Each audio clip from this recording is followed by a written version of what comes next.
Welcome back. Welcome in. This is Country Roads Confidential at earsports.com, a Paramount podcast. I am Mike Casazza, welcoming in Chris Anderson. Chris, I don't know a whole lot about the recruiting gig. Common knowledge there. However, covering college football, I just kind of figured the way things are going, you would not load up on high school recruits anymore because the transfer board was too powerful and let thin teams restock, let strong teams stay strong. You could fill in a lot of gaps with college experienced players. This seemed to be the way it was going at West Virginia, many schools, in fact. And maybe even a couple of weeks ago, heck, a couple of days ago, that certainly seemed like the plan. Whole lot has changed. I don't know if they're zigging and zagging all at once by going new and getting a lot of transfers and then zagging the other way by also getting a lot of high school players. I guess there's no rules anymore when it comes to the amount of people you can add. So, heck, not my money, spend it how you want. Kind of fun to watch what they're doing now because as far as I can remember with Neil Brown, this is a recruiting run that he and his staff are producing, unraveled at the moment. Wrong? Hyperbole, No, prison of the moment. What do you think?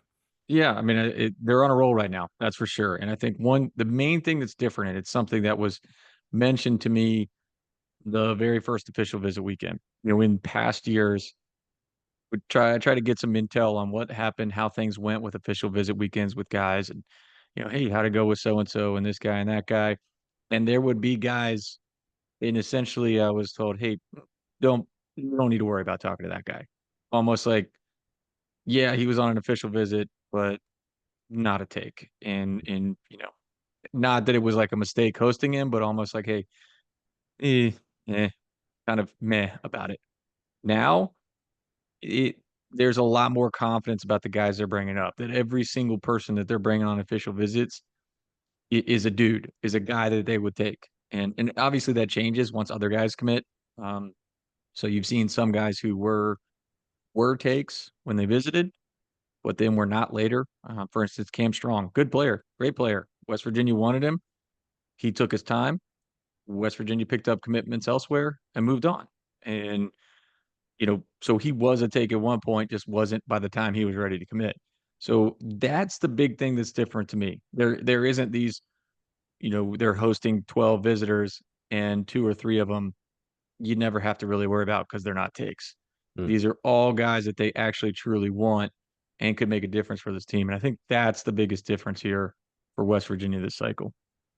Something else, too, to me at least, and you can correct me on this or agree. Be nice. The guys they bring would take West Virginia, too. In maybe not all of them, but it seems like a strong majority. They're being very calculated with their invitations and who they're inviting and paying for here. And I wonder how many of, if you flip that conversation you just had, how many of the players will talk to their parents or coaches and say, yeah, West Virginia is not a take for me. I'm not taking this offer. It doesn't seem like there's too many of them. Again, it's not 100%, but it feels like more and more now you're getting those official visa weekends populated by players who are indeed interested and aren't just using it, even in this unlimited visit era that's coming here, that they're serious about this, not just using this as a vacation to Morgantown, West Virginia. I think that's accurate. I think both sides of this, West Virginia's interest in these players and these players' interest in West Virginia is related to what happened last cycle. For those that were paying attention, especially once you got into January and into March, really, there's unlimited official visits that players can take. It used to be you could take 5 to 5 different schools. Now you can take 20 to 20 different Right. schools. You can even take more than one to one school if there's a coaching change, which was a relatively new rule, in the last few years. But there is still a limit on how many players a school can host in a cycle, in a 1 year period, I believe it's April 1st to April 1st. Um, and that number it fluctuates from year to year because I believe the number is 56. Some years it's been higher. Some years it's you can make it higher by carrying over a few that you don't use. And then over the last couple cycles, it's actually been an inflated number because of the number of the transfers and the COVID eligibility still available. So the NCAA kind of bumped it up quietly for a while there. No telling if it's going to stay up, but even with that inflated number, West Virginia got to the limit, literally used every single official visit up through that, March 30th, March 31st deadline there. And I didn't hear too many, "Oh, man, this is tough. Like, this really screwed us here," that kinda talk from anybody that I spoke with. But it was something that was discussed as far back as January, that they had to be extremely picky about who they brought in as far as transfers in January and beyond because they were so limited in numbers. So now that you've gotten into this new cycle, even some of those transfers that came in and visits in April and May, like, those guys count on this cycle, and now all of these high schoolers that are coming in June, they count on this cycle. So, Hmm. I feel like because of what happened last year, they're a little more. I mean, I think if you look at the numbers, they're probably pretty similar to last year, but like you said, and like I said, both sides here, there's a lot more mutual interest on both sides, not a lot of, let's say, wasted visits, for West Virginia this June cycle. Let's go over some current events, Chris, because it's been pretty busy here, and I want to build around, as West Virginia wanted to build around, Sean Terry. Now, why am I picking out that name? That's a sore spot. We're talking about good news, but I think about the way things were going before that. That wave was rising. You felt pretty good about what this class was doing. So go about a week before, let's say. I mean, not even the beginning of the month. Let's make it a week before, because the beginning of the month, you have the running back from Florida, DeAndre DeSenior, Designer, DeAndre, and then you get closer and closer to that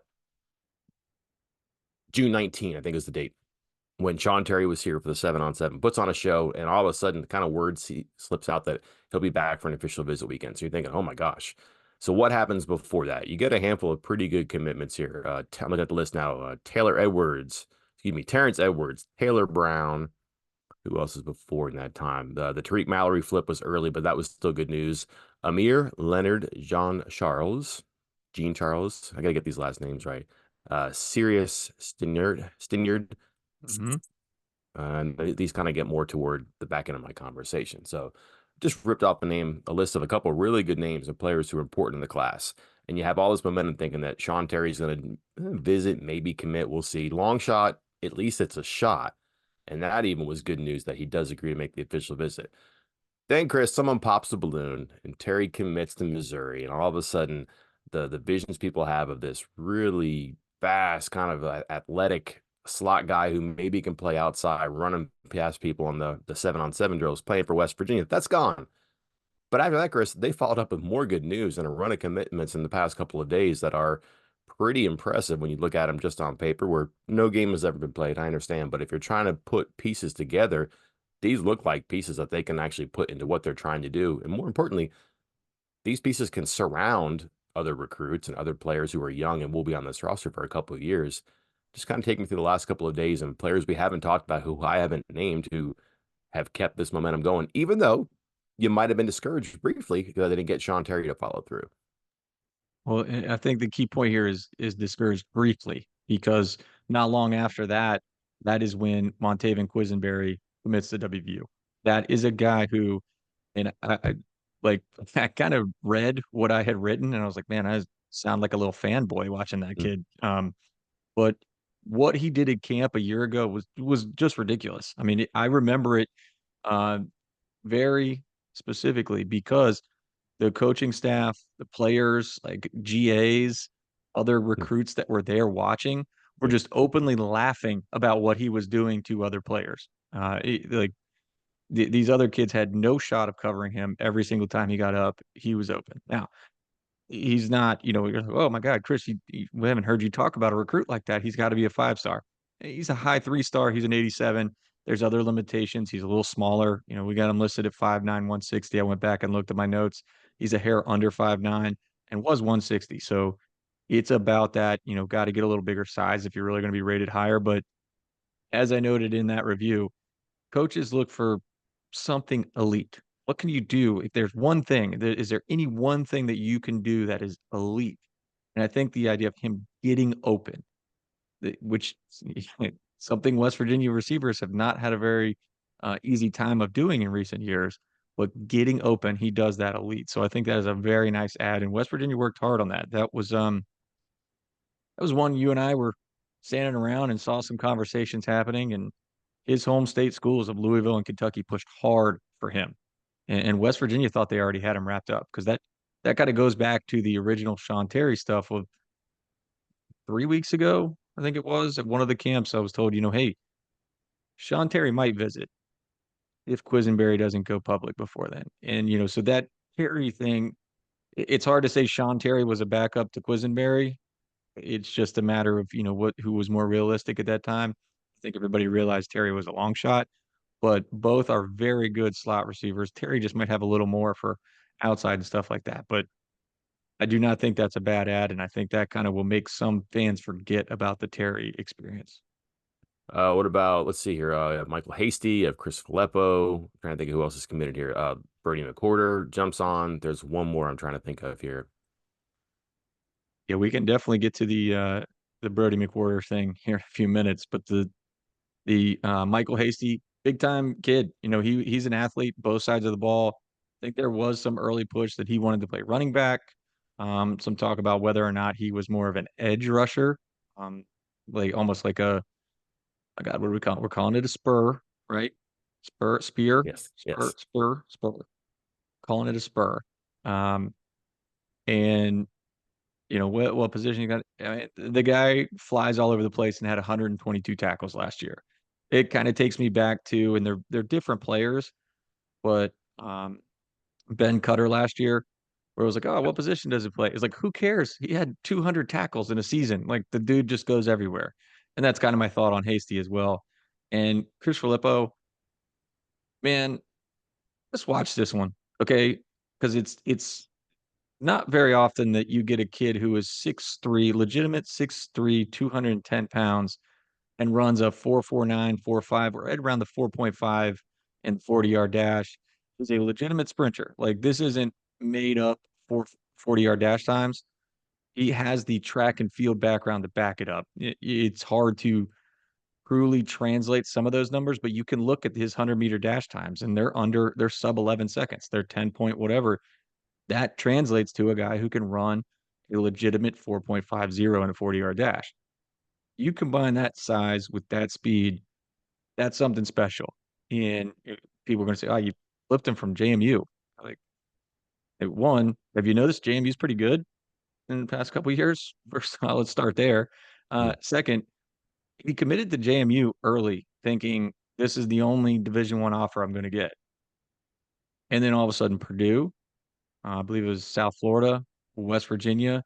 Like, who knows how many more FBS offers, maybe Power Four offers would have come in if he had let his recruitment kind of go on a little bit longer. So keep an eye on him to kind of move up the rankings and move up the board for West Virginia. So I think that's a really nice addition as a spear for WVU in this cycle too.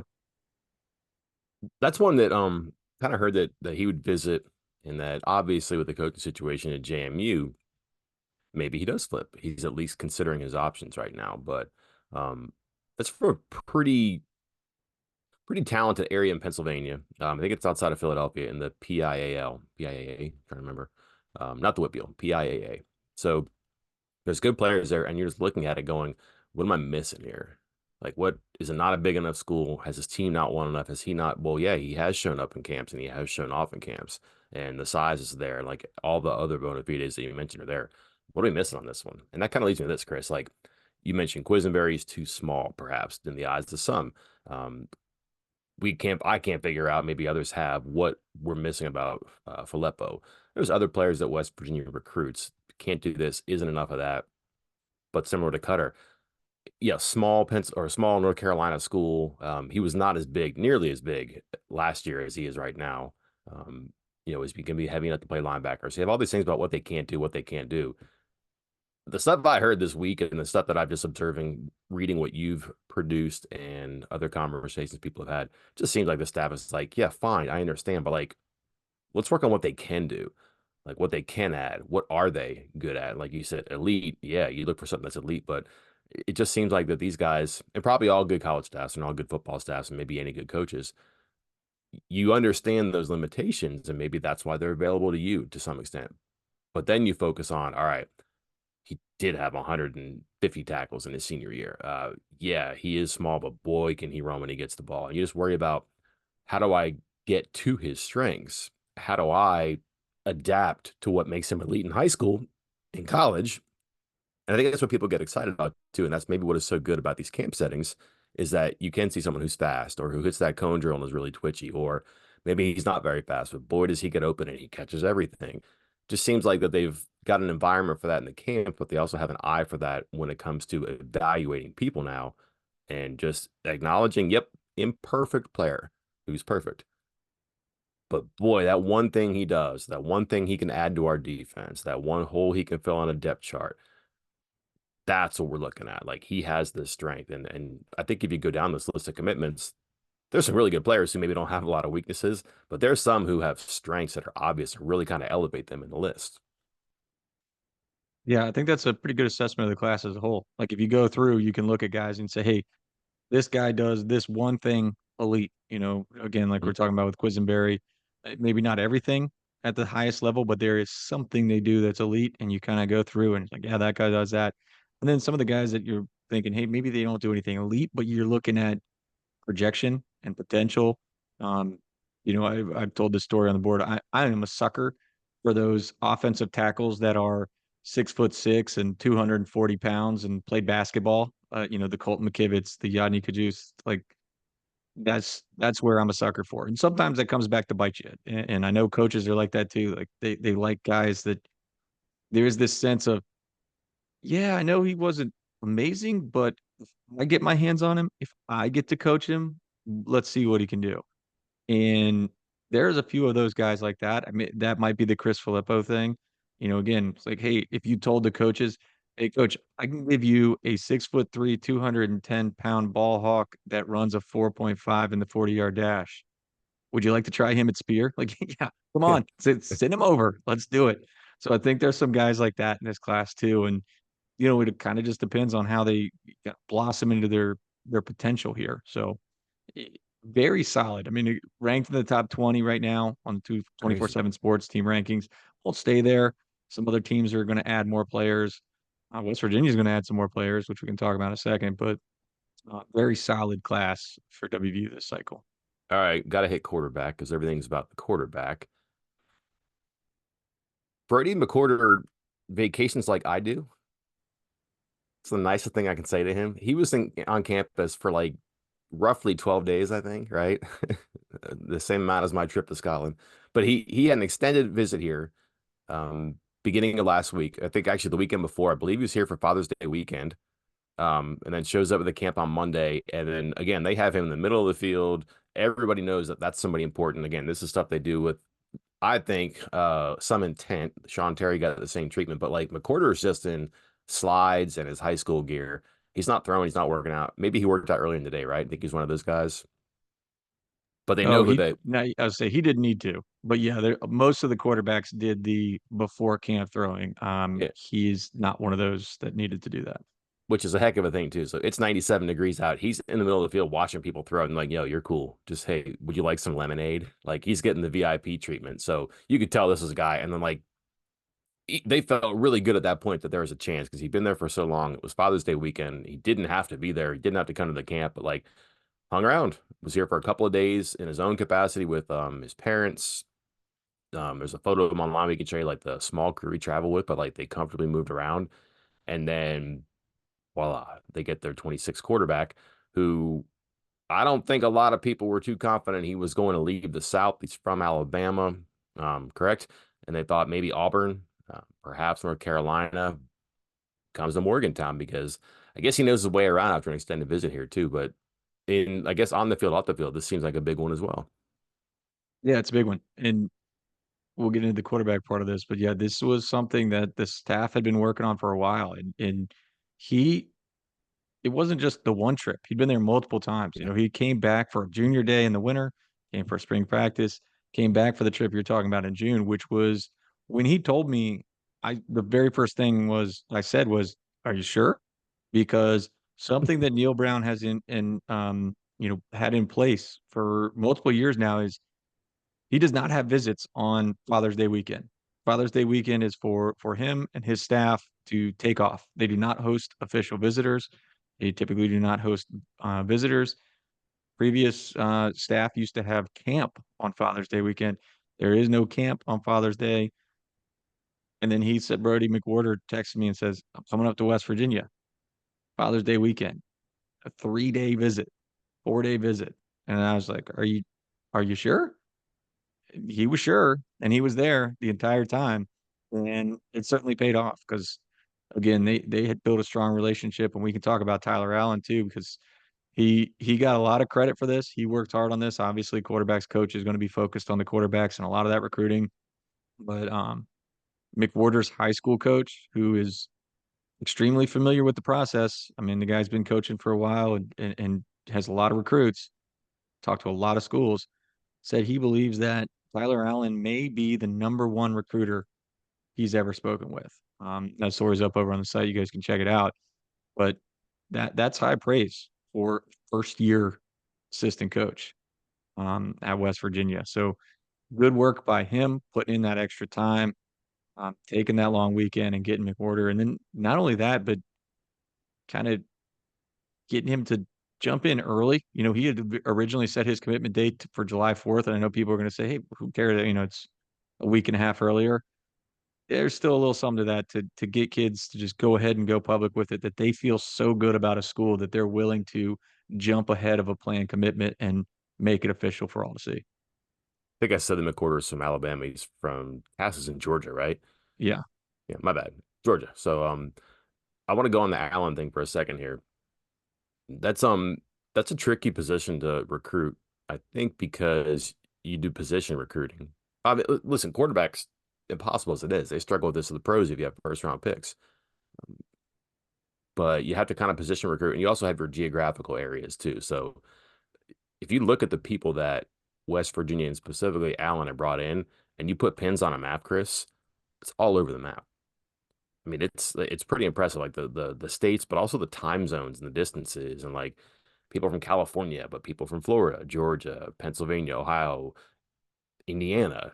You just got this array of talent, an array of states represented, which means that he's thrown out a pretty large net. And then if you've listened to him talk, he's got connections from where he's been and how he's involved himself in the network. He's really created his own network and then roamed around it. So he knows people and people know him. So that's an important part of this too. And then to back up what you said, just being there Monday, Wednesday, Friday of last week, and Wednesday and Friday in particular, and more Friday than Wednesday, the people who I spoke to on the side, parents or coaches were just impressed at the level of quarterback. And I think about times in the past where you and I have covered elite camps or even 7-on-7s, and it's been kind of like, how are the quarterbacks today? Not as good as the other day, or they'll be better later this week. All week last week, the elite camp on Monday and the 7-on-7s Wednesday and Friday, you had high level quarterback play from a number of years, 25s, 26, 27s out there, which is impressive. But like when the other competitors are saying that, and like I talked to people whose kids were defensive backs, whose kids were receivers, and they just noted that there were some really good quarterbacks out there. And some of them know them from, some of these high schools that play in the 7-on-7 are opponents in West Virginia or Pennsylvania or Ohio, so they get that. And then some of them know that there are other schools there, other colleges, little secret, other colleges come to these camps and they scout too and they look for talent. And some of them were even like, holy cow, there are some really good passers here. There are some really good athletes playing the position. And then when you got deep down into it, some of the people who knew the position a little bit better at West Virginia just said, yeah, that Allen, or TA as they call him. So if you got the nickname, you're in even better terms with the guy. But TA has things going, is doing a really good job of getting players just to come to campus, which is like step one. That's the entry level, and then West Virginia will kind of get their claws in you there and work their hardest to keep you. But I'm kind of glad you wrote that because, well, one, I'm mad you wrote it because I never got a chance to. But like, you got a really good quote from a really good source who thinks that West Virginia just has something at the quarterback coach right now. And if you look at the shortcomings, let's say, for Brown offensively, just getting that solid, stable quarterback play, the talented quarterback play, uh, a little bit of roulette until he lands on Garrett Green. Well, now he's got things lined up with like Scotty Fox and Brady McWhorter, and they even had 27s on campus last week. Chris, talk about that if you want. Um, I talk to people who think Scott's phenomenal, or excuse me, Fox is phenomenal. Like one of the better players they've seen come through that plays quarterback for Brown. That's the guy we're overlooking because we're kind of throwing a party for Brody McWhorter right now, but Scotty Fox is going to be in the way for at least a year, right? So they do have a lot going there, and then that's a position you're going to have to nail if you're going to be successful in this era of college football. So that might have been a low key good hire that on the outside people were like, internal hire? Like, what are we doing here? He was an analyst. He left. Like, what's the deal?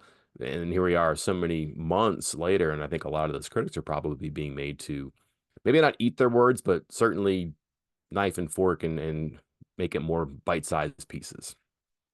Yeah. And so much of this is, I mean, and no one's saying this, but it's not luck. Like this is a lot of hard work because you and I cover these camps. You go to these camps, the coaches are out there for 4, 5, 6 hours during camp. Well, guess who's out there for 4 more hours before camp ever even starts evaluating players? Tyler Allen. Because they want to see these quarterbacks, especially the ones that they're really into or really interested in, throw separately. And so camp would, registration starts at noon, camp starts at 1, come out to look at the quarterbacks, and it's like, hey, this is a pretty good looking group. And then you start hearing, oh yeah, there were also 4 or 5 other kids who came in at 8 o'clock this morning to throw just for Tyler Allen and Neil Brown. Like that's a lot of work that they're putting in all summer long. And it was every single camp because NCAA rules again allow players to work out for coaches even kind of semi-privately like that, as long as it's the same day as a camp. And so every single camp that West Virginia had, they would have extra quarterbacks in working out before the camp ever even started. And so they put in the work, they're getting the results, and it's going to pay off because, again, you got Scotty Fox to commit very early, which allowed you to turn your focus to 2026.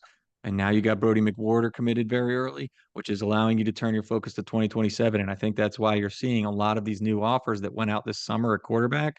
There's like 6 or 7 new offers all in 2027, all from those kids who came in through before camps even started. Last one, we'll wrap a ribbon on this. What's left? Who's left? Like we thought that they might have had a cap on it not too long ago, and then they just kind of lifted the lid and kept throwing pieces in there, and they've got a pretty good thing going. We've all agreed on that for the past so many minutes, but I doubt they're done. And when you got a run like this, frankly, Chris, I think some people move up their announcements because they want to be part of it. So why wouldn't this party continue a little bit longer? Do you see more headlines in the near future? Yeah. I mean, there's a handful of kids that are going to commit in the next few days. Some presumably to West Virginia, some still up in the air. But like defensive lineman Evan Powell, he told me that he's gonna make his choice probably Thursday. Um, I would say West Virginia's in the lead there. Wide receiver Jaleel Hall has an announcement date of Saturday. Elijah Crawford said he's sticking to his July 5th date. But again, like you said, you can see these kids moving them up. I mean, Brody McWhorter was announcing on July 5th, 4th right up until 3:15 p.m. yesterday. And at 3:15 p.m. yesterday, he called the coaching staff and said, I want to do it now, and went public 45 minutes later. So this can change. And those aren't the only 3 that I would say to keep an eye on. West Virginia's still looking for an offensive lineman, somebody like Jaden Mann, who visited for the last weekend, another linebacker like Grant Bierman, who visited the last weekend. You could see West Virginia, who I believe is at 19 commitments right now. You could see them at 23 or 24 by the time you get to, July 10th. So keep an eye out. That used to be it, basically. That was your cap, 25, right? You'd be done the entire Yeah. year. Unbelievable. And I thought they'd be done at 20, as far as high school goes. Again, turning their focus to transfers. But when you got dudes on campus, I guess you just take them. Well, that also makes me ask a question. And if I had a chance to sit down to Neil Brown, I would ask him, oh, wait, I did last week, and this never was a thought in my mind. But like, if things are going so good, do you say, hey, let's change our rules a little bit? Like we can get some talent, like we have this going, or we have commitments or possibilities of, and then you change your thinking a little bit. Let's change our thinking really quickly, Chris, to basketball. Haven't seen or heard a whole lot of things until lately, where now it seems like that coaching staff is filled up, and then we haven't gotten the commitment that we thought from a player who visited and is no longer here on the visit and is no longer on the board, committed elsewhere. So Duncan Powell is gone, but it looks like Cavell Witter announced joining the staff. I believe you were on top of that many weeks ago. And then it seems like, according to reports online, that Tom Ostrom, I was told right away, get excited if that guy comes because he can really recruit. Um, but then he was at Vanderbilt. I understand like a personal reason kept him there. He wanted to be in and around Nashville. And now it's reported that he'll be coming to West Virginia, completing the coaching staff. And now you look at that, and with him and Frazier and Corey Barnett, that's a pretty good front of the bench right now. Then you put Witter and Nick Norton at the bottom of the bench in assistant slash support roles. Well, after all this time, Chris, you can rub your eyes and go, all right, I see it now. This looks pretty good. And frankly, that's all that really matters. The when and then the how are different, but like what you have at the end, you can feel pretty good about this if this is indeed how it works out. Yeah, we're going to keep this part short because for those listening or watching, Mike's going to be interviewing Darren DeVries later, so it's kind of hard to speculate, you know, a bunch right now. I am extremely curious, and Mike, I hope you ask him, and I'm sure you will. Like these are two guys that were, if you go back to the day that DeVries was hired, these are two guys that were on the list the day he was hired. And I am assuming they could have gotten him then. Again, you noted, the personal reason that Ostrom might have gone to Vanderbilt. Uh, Maybe that's not the case anymore. I don't know. But now these are two guys that they could have had from the very beginning, didn't, and now they're back and they're closing out the staff. But with the added hurdle of having to get out of contracts that they had already signed with other schools, um, Witter over to USC Upstate, and obviously Ostrom at Vanderbilt. I I don't know. I mean, it's great. Like this is ultimately in the end, like you said, this is a really good looking staff. It seems to have all the pieces. How they got here, man, I, I I'm very curious what it's going to be because it's just strange to go a couple months with guys you could have had 2 months ago, now having to pay extra buyout money to end up with these guys now. Yeah, I mean, they've never committed money to a basketball staff like they have for this one here. So it's going to be interesting to see how they did that. And again, Witter, probably not a huge buyout, but like you're talking a Vanderbilt job in the SEC, and that's a good coach. Like I don't think that I would be stunned if he didn't have a buyout in there too. But also those coaching contracts sometimes they have caveats, and West Virginia's done this too, where like if you get an upward and onward opportunity, that might take care of Witter if he has that indeed in his contract, if he has a buyout or whatever. uh Ostem, we'll see how he's announced because, like a lot of times in football, for example, if you take a coordinator position and you're just a position coach, or if you move from college to NFL, they'll free you from the buyout. But like if he was, I don't know what his title was at Vanderbilt, but if he's just the same here, is that a promotion? But if he's associate head coach or something there that improves his resume, so to speak, then maybe he can get out of that buyout. But also you're looking at, I don't, it just depends how they do it. West Virginia's a quarter of your salary if you leave ahead of schedule. And if you go to a Big 12 school, it's 100%. But what does an SEC school do? Like if you go to a Power Five school, is it money? If you go to an SEC school, is 100%? Is it? I don't know. And Vanderbilt will never know because private, you're never going to get that information, I believe. It's going to be very difficult to track that down. By the time I talk to DeVries, it might not even be a matter on the record. So we might not get that answer today. Perhaps I can get a cell phone number and he can call me one day and tell me how this went down. But it's pretty interesting too. But there's a really good story somewhere about being told no or not now, but then getting those guys at the end. Um, the pursuit sometimes is maybe more of the story than the actual result. And that would seem to be the case here because Ostrom was a guy right away. And then obviously he knows Witter. Those are, I mean, knows both guys, but they both make sense. And you get them at the end. Again, that's all that really matters. But how they got here, really curious, man. I'd like to see how that happened. But yeah, I'll be back sometime after I talk to the head coach for the Mountaineer basketball team today. A little Q&A, try to figure out what's going on. He's been busy recruiting on campus, off campus. Try to come back with some information then. And then I'm sure, Chris, you have plenty coming in recruiting sometime soon, huh? Yeah, I would say I don't know if Mike's checked the queue on the site, but already got a couple stories a day already written from a bunch of new offers, campers, recent visitors. So look for all of those. Keeping some spots open because, well, expecting a couple more commitments in the next week or so. So make sure you stay glued to the site and check out everything we have to say. Until then, I'm Mike Casaza. And I'm Chris Anderson. We will talk to you then.